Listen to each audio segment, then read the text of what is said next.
Tradingda $200 balans bilan atiga 20 daqiqa ichida $1600 foyda qildim. Bugungi videoda shu entry'ni qanday analiz qilingani, qayerdan kirildi, qayerdan chiqildi, nechta tasdiq olindi, nimalarga e'tibor berildi, noldan ko'rib chiqamiz. Video boshlashdan oldin like bosib kanalimga obuna bo'lib qo'ying, sababi men o'rgatayotgan narsani boshqalar $1000 kurslarda ham o'rgatishmaydi. Analiz qilishda birinchi bo'lib bozor strukturasini aniqlashdan boshlaymiz.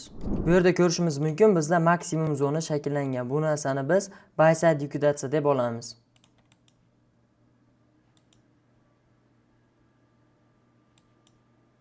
Narx tushib, mana orqaga qaytish berdi. Shu holatda bizda pastda sell side likvidatsiya hosil bo'lgan.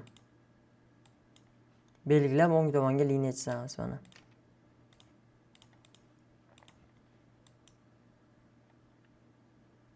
Narx bizni sell side likvidatsiyamizni buzdi. Endi bu zona bizda bosga aylanadi.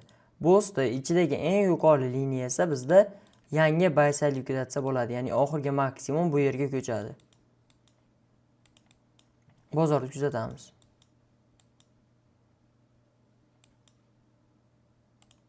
Mana narx tushgandan keyin orqaga qaytdi. Bu yerda sell side hosil qildi.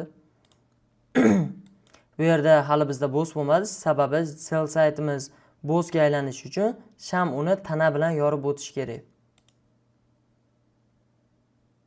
Mana endi bizda bos bo'ldi. Bosda ichidagi eng yuqori maksimum bizda buy side likvidatsiya deb nomlanadi.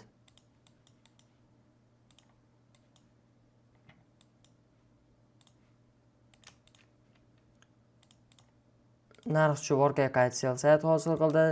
Bu yerda sell side'imiz buzilib yana bosga aylanyapti. Bosda ichidagi eng yuqori zona bizda buy side deb nomlanyapti. Yana narx tushgandan keyin orqaga qaytish bo'ldi. Bozorga qo'shilib analiz qilishda davom etaveramiz.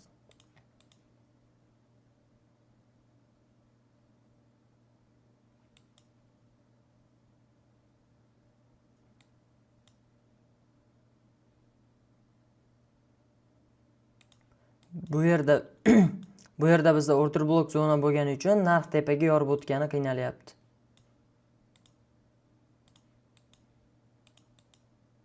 Ya'ni bu yerda mana bitta sham, ikkita, 3ta, 4ta, 5ta sham bitta zonaning ichida qatib qoldi. Endi mana bizda bu sham impuls bilan tepaga otilib, oxirgi buy side likvidatsiyamizni buzyapti. Endi bizda shu paytgacha pastda sell side'lar buzilib bos bo'lib kelayotgandi. Oxirgi shakllangan buy side buzilgandan keyin bu narsa bizda cho'ch bo'lib nomlanyapti. Ya'ni trendimiz tushuvchi trend holatidan o'suvchiga o'zgaryapti. Endi biz buyga savdoga kirgan tasdiq qidirishimiz kerak edi. Bu yerda ko'rsatgan order blok zonamiz juda ham kuchli edi. Endi bu zona bizga breaker blok zona bo'lib turib xizmat qiladi. Ya'ni bu holatda sell uchun ishlab beradigan order blok buzilgandan keyin u retestidan biz buyga ishlatsak bo'ladi. Xuddi shu holatda. Ya'ni mana bizda oxirgi maksimum buzildi. Narx shu zonaga keladigan bo'lsa, tepadagi yuqoridagi buy side'largacha entry'imizni ushlashimiz mumkin.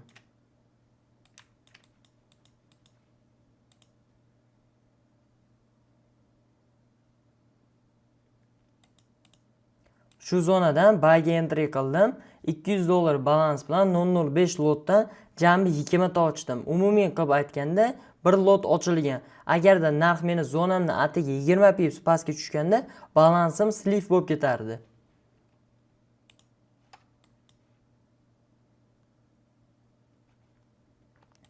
Bu yerda e'tibor qilamiz. Narx meni birinchi bo'lib order blok zonamga tushdida reaksiya oldi. Endi bu yerda yana bir marta narx tushyapti-da, yana reaksiya oladi. Ya'ni 2 marta reaksiya olyapti bu holatda. Endi 3-marta kelyapti. 3-marta ham zonamga keldi-da, buzib o'tib keta olmadi pastga. Sababi bu yerda breaker blok zonamiz juda ham kuchli shakllangan edi.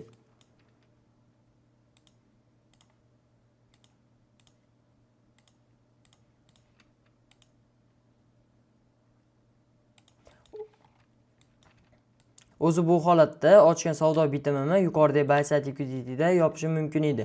Lekin zonam kuchli bo'lgani uchun yana ham bozorda kuchli impuls bo'ladi deb kutdim. Sababi bu yerda bizda yana buy side liquidity'lar bor edi. Bu yerda likvidatsiyalar narxni o'ziga magnit kabi tortib, narxni tepaga chiqaradi degan qarashda o'tirdim bozorda. Men kuzatamiz.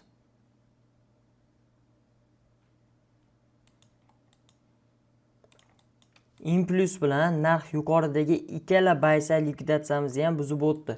Bu yerda 59 zonasida buy entry qilgandim, narx bizda mana 69 ga chiqqanda уже $1000 profitda bo'ldim. Bir 90% odam $200 balansini ustiga $1000 foyda qilsa yo'q kerak. Lekin men qilgan analizimga ishonganim uchun oxirgacha ushlab o'tirdim. Qachonki menda savdodan chiqishga tasdiq paydo bo'lmaguncha.